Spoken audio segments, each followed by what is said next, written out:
say surprise when he comes in. Okay. Should I, are we expecting anyone?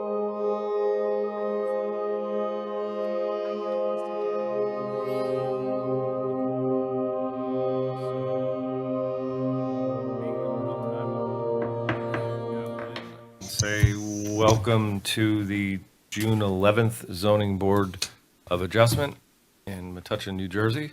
We start with the reading of adequate notice of this meeting has been given in accordance with the Open Public Meeting Act pursuant to Public Law 1975, Chapter 231. Said notice was published in the Home News Tribune and on mycentraljersey.com on January 22nd, 2026, as well as sent to the Star Ledger for informational purposes. Said legal notice is also posted on the Borough of Metuchen Bulletin Board and Borough website under legal notices. All requirements of the, and more, and all requirements of the Open Public Meetings Act were satisfied.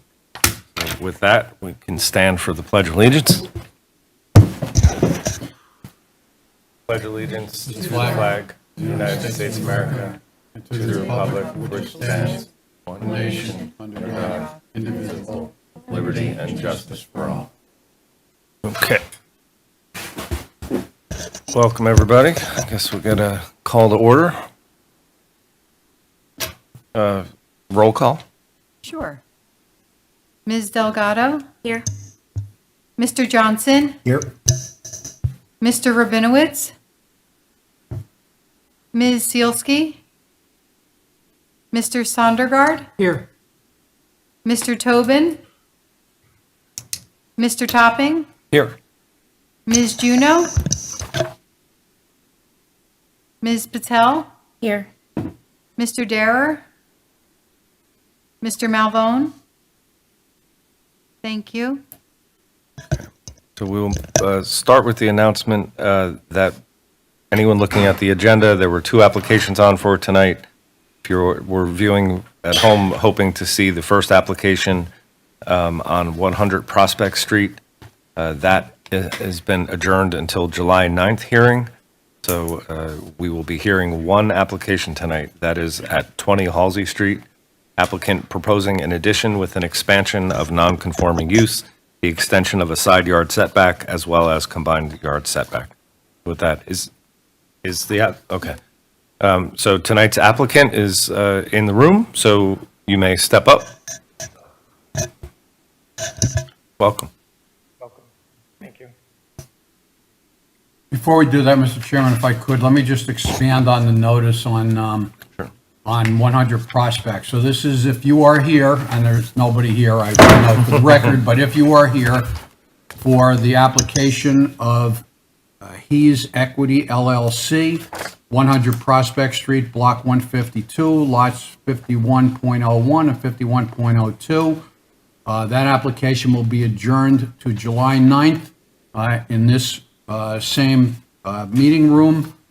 The meeting will start at 7:30. There will be no further notice. This is your notice of the new time and date of that application. Thank you. So now we have our applicant. You have to swear it in, or? Yeah, let me just, why don't we talk about this first? So Okay. this application is, pertains to 20 Halsey Street. It is an application for three variances. One of them is a D variance, it's a D2 variance. The house is located it's a single-family residence, which is located in a business zone, as a result of which expansion of a non-conforming use is prohibited. That's what's called a D2 variance. And then there are two dimensional variances that relate to side yards. One of them is the minimum side yard. One of the side yards proposed, and which I should note is also existing, is 10 feet.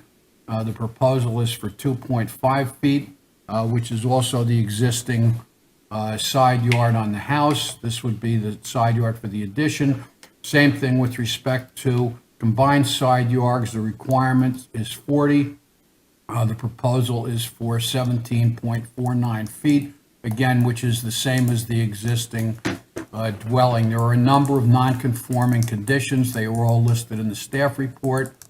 So we will hear for the applicant, but before we do so, this, I assume, is Mr. Rizzo, right? Correct. Okay, Mr. Rizzo, your application is what is called a D variance. So it requires for approval 5 members of the board to vote in favor of it. We only have 5 members of the board tonight, and we would ordinarily have 7. 6 members, I'm sorry. 6 members? 3, 4. But 1, 2, 3, 4, 5 are only present. He's correct. I was right the first time. Okay, You were. so we've got 5 members present, which means that you have to get everybody to vote in favor. If you wish, I always give applicants this option. You can postpone this to a future meeting in the hope that there is a full board. That choice is yours. So you can either postpone or proceed tonight. I'd like to proceed. Okay? All right, that having been said, I'm going to swear you in if that's okay. Will you raise your right hand? Do you swear or affirm that the testimony that you're about to give in this proceeding will be the truth and nothing but the truth? Yes, sir. Okay, state your full name for us and give your address. Peter Rizzo, 20 Halsey Street, Metuchen, New Jersey. Yeah. Okay, Mr. Rizzo, if you would tell the board about your application and why it should grant the variances that you're requesting. Okay. The existing house that we have right now, it has 3 bedrooms, 1 bath, and we have 2 children, and we plan to stay there for a while, long while.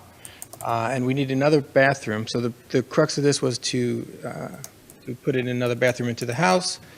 So we have an architect that we're working with, and his plan was to just blow out the back of the house about 15 to 16 feet. And we were going to put a bathroom where our kitchen, our existing kitchen is. And then in the addition, we're going to put a kitchen, family room, like open area in the back. So that would lead out into the yard. We still have plenty of yard left, even with the addition. And then this would give us some more room in the house. It's a relatively small house, but it's fine.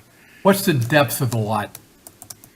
I could check the plan. I don't recall off the, I have a,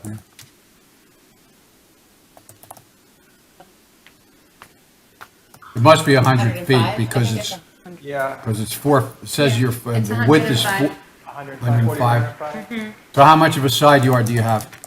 Backyard, I should say. The backyard, the dimensions of the backyard? Yes, 50.10 feet Yep. of backyard. 50.10 feet. 50.10. All right, so you want to add in a bathroom, you're removing the kitchen, you're going to replace in the addition the bathroom with a kitchen and family room, correct? Correct. Not proposing to add any bedrooms? We're not going up. Okay. Anything you want to add? No, sir. We should note that additional board members, Yes. Yes. Mr. Darrow just arrived, 7:40. For the record. Unfortunately, I hate to say this after he's come, but he's not going to be able to vote on the application because he hasn't heard the testimony. Yes. But thank you for coming. Yes.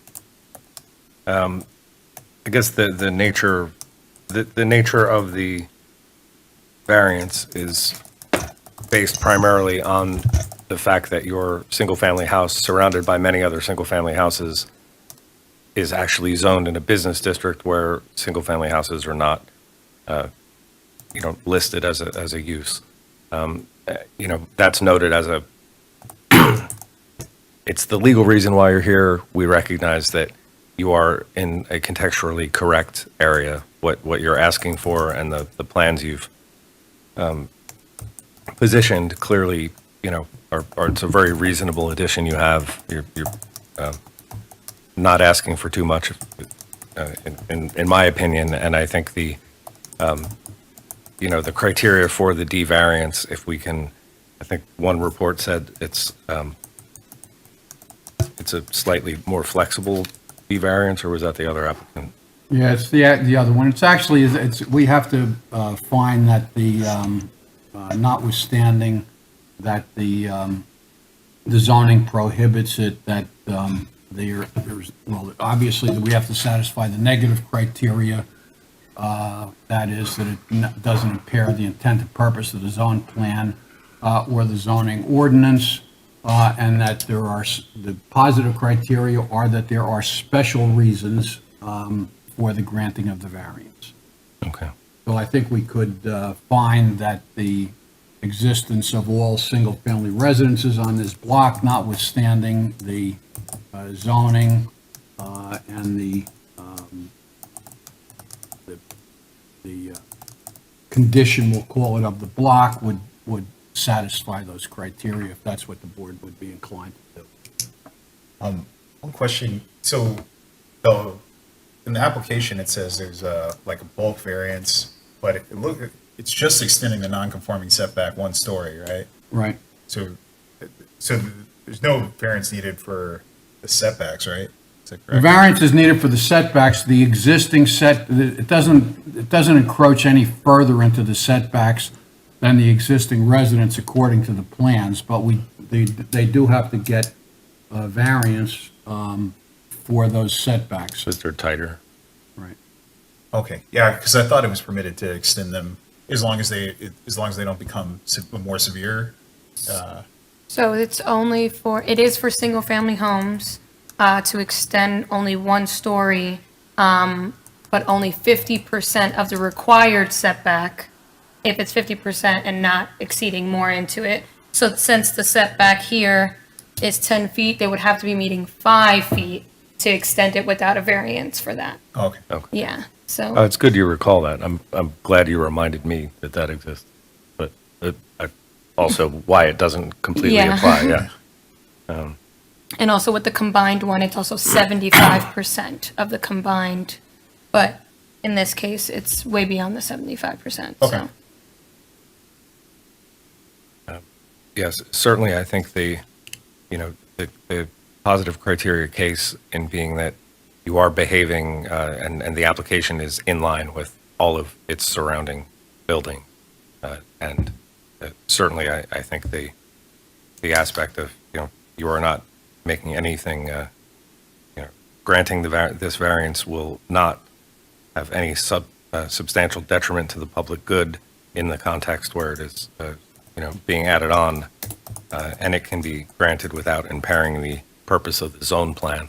And in looking at the zone plan and how this is a mismatch for why you have a D variance, it has actually sparked some discussion for us on whether we shouldn't change the zoning at your property.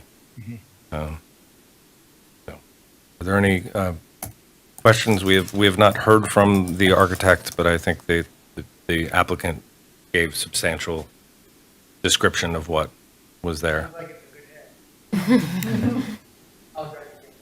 No, not a problem. You may have helped your applicant, your client. Any questions from the board? Would someone like to take an action on this one? Motion to accept. Second.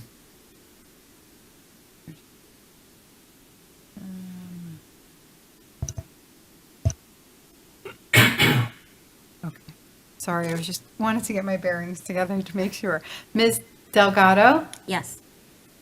Mr. Johnson? Yes. Mr. Sondergaard? Yes. Mr. Topping? Yes. And Ms. Patel. Yes. Thank you. Congratulations. Thank you. Good luck. Thank you.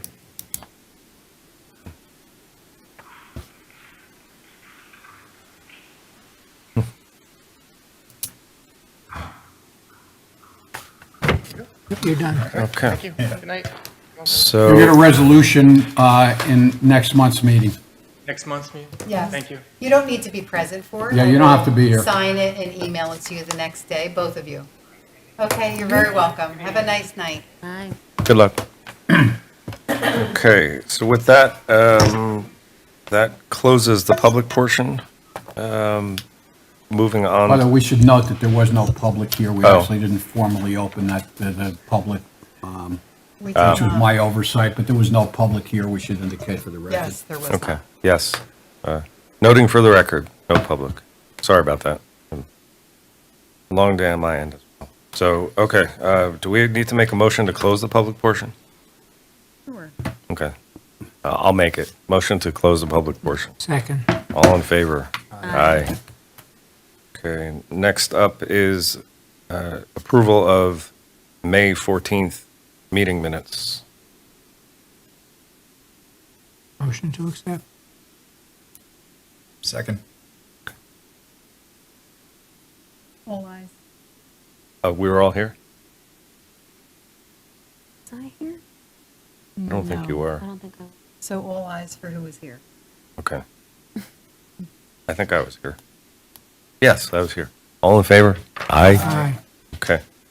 That is approved. And now, not listed on here, but part of the board's discussion tonight is just to let Monet run us through any highlights that she sees through the 2025 annual report and to discuss any questions people might have, as well as I think we've decided the last application has kind of spurred us to potentially think, based on our report here, to put forth a recommendation to the council to rezone Halsey Street in where this applicant was. Do you have any narrative you want to, highlights you want to point us to? So, as you can see, I kind of did a little, just simple report here, and then Joanna had, gone more into detail on specifics, what was, approved this past year when it came to certain variances and things that came in front of the board. And typically what always catches my eyes, especially when it goes into the double digits of approvals, I just start looking at those, because you're always gonna get variances. That's what the board is for. But once it gets into the double digits and then you start wondering, okay, why does this constantly keep coming in front of the board? What is it that we could possibly change? Things like that. So automatically, the minimum front yard setback, typically that's existing homes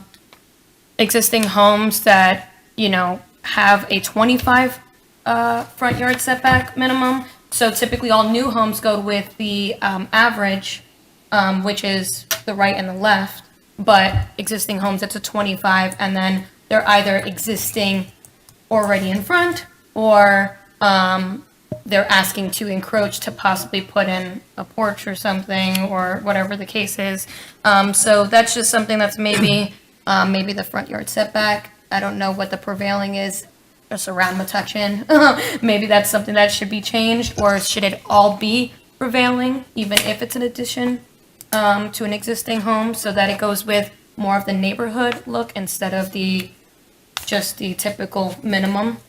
Same things with minimum side yard setbacks. I think those are more common, though, in any municipality where people want to encroach, and we already kind of give them the 50% and the 75%. So I think we're kind of already doing what we can with that one. Now, the main one that I always, see and that catches my eye are the required landscape and tree variances that we do, which is typically sidewalk and front yard trees, which I have talked to Chris about many times.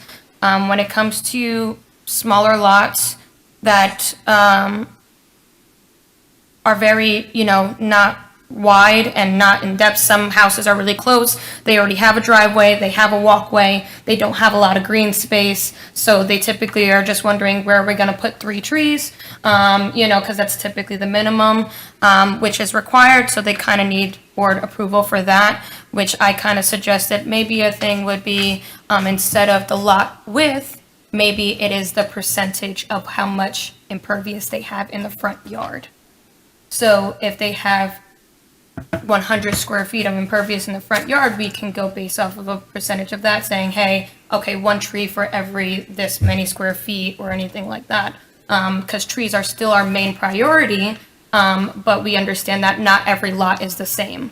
So going by 50 feet and then saying, if you, at least you could be less than 50 feet and you still need to put two front yard trees and a street tree. So it's kind of like, are we being fair, but is it fair, honestly? Is it fair for the people who have smaller lots and already pre-existing non-conforming setbacks and things, or, yeah, that's really just my take on that. You could give the example of 211 University. Oh, yeah. 211 University is a great example. We just, closed off their CO. I had to do a TCO for them because they didn't want to put all 3 trees because they have such a tiny front yard. And they know that when these grow, they're going to grow on top of each other. They're probably going to both die off. So it's kind of like, do we want trees that are going to last, or do we want just trees in the front that are eventually going to die off? Was that an application that came in front of us? 211 University? No. No, okay. So it was just kind of following it was an as-of-right permit, and they followed the guidelines, and. Correct. Yeah. Correct. I like the idea, Money. I think it's much more context sensitive to do it based off of X amount of square feet of plantable area. Rather than, basing it that way, it's much more context sensitive, and you could get, I think, better landscaping out of that. For the ones that we approved, did you look at those that way to see how many would be deleted if we went with the impervious?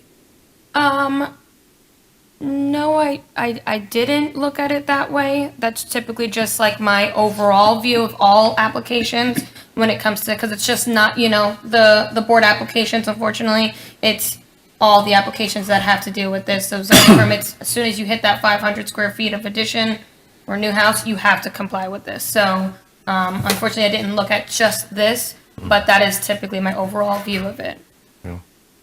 Yeah, So in general, you think we would knock some of them off if we, I definitely think so. But I think you could work with our planner and landscape architect to come up with, the experts to come up with like the amount of trees per square foot or per, Correct. acre, Yeah. that kind of thing to come up I mean, with the right amount.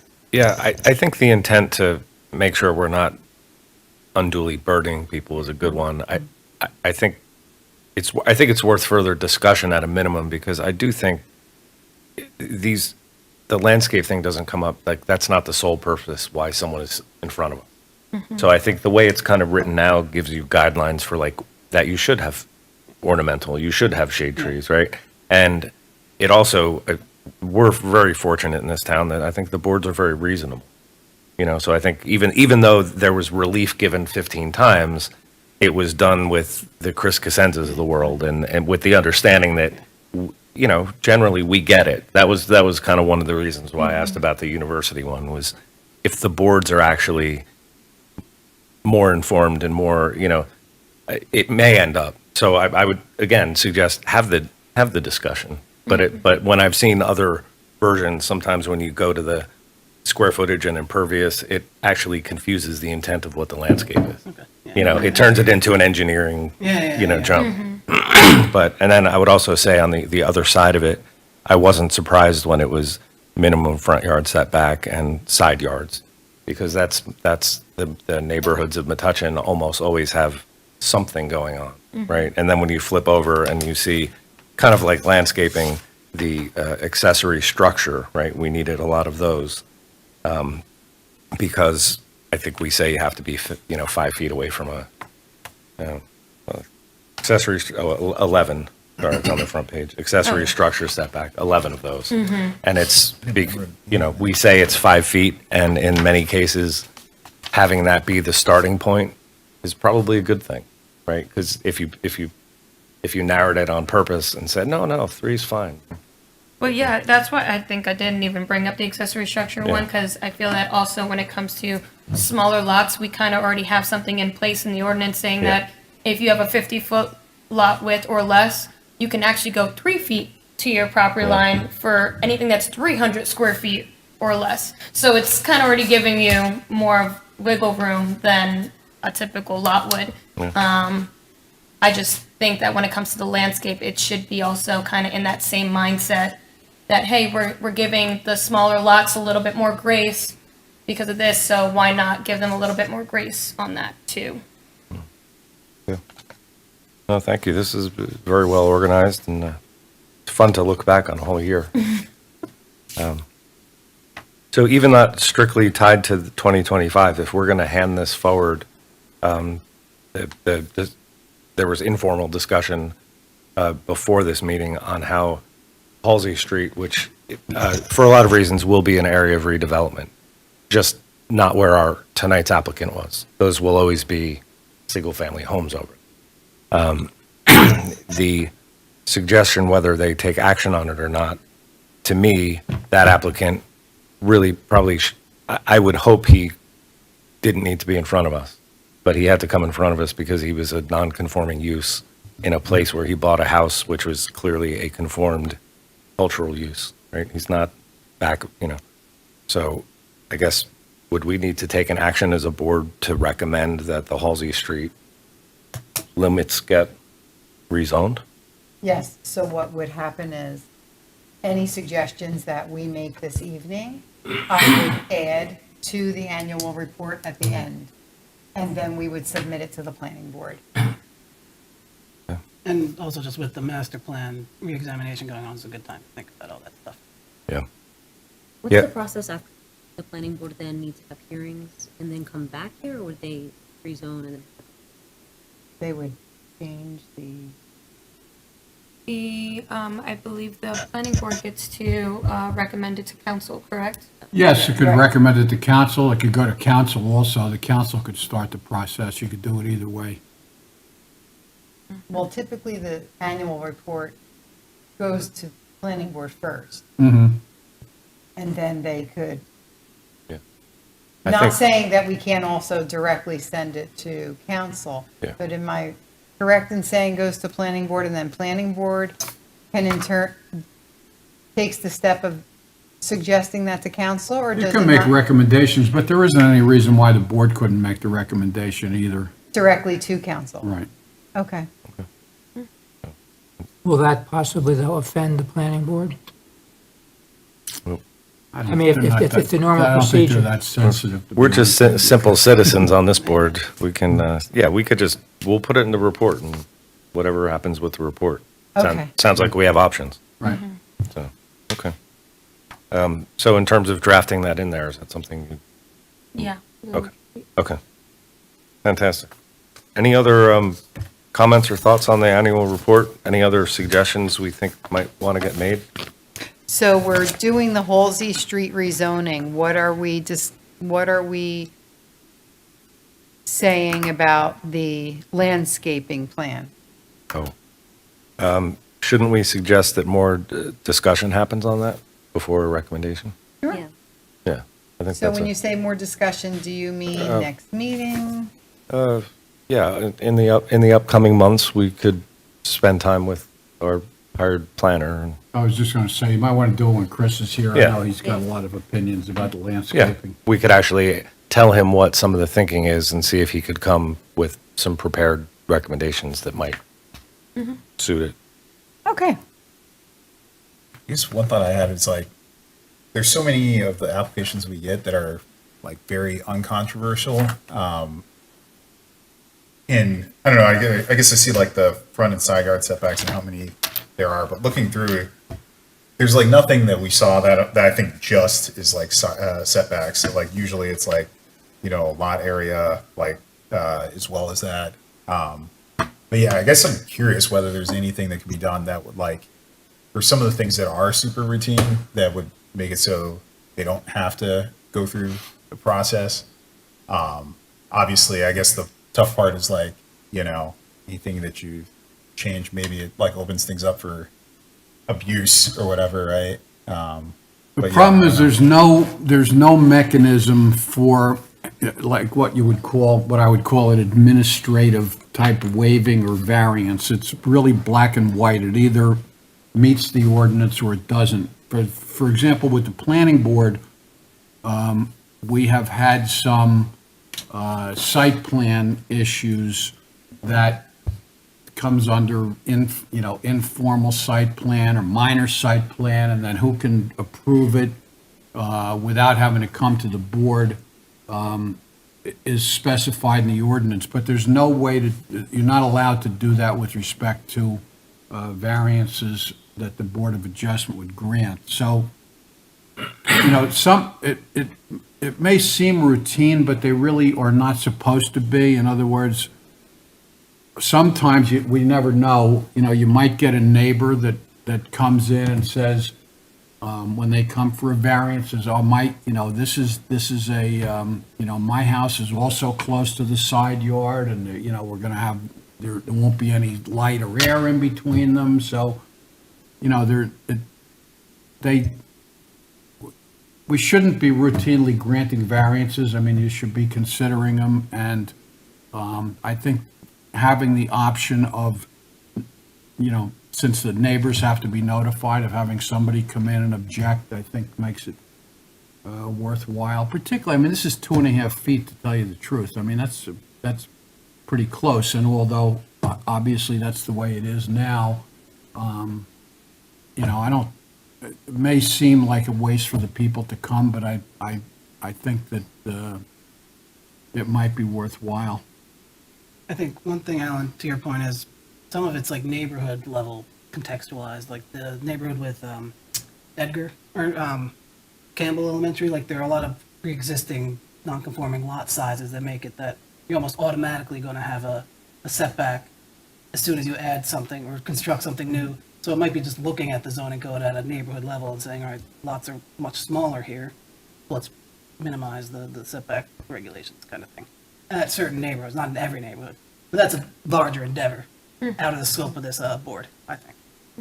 As much as I don't like bringing people in here and busting the money if we don't need to, I think we do need to stick with pretty strict rules because, as kind of been said, there's sort of unintended consequences that we won't learn about unless we open it up and give neighbors an opportunity to speak.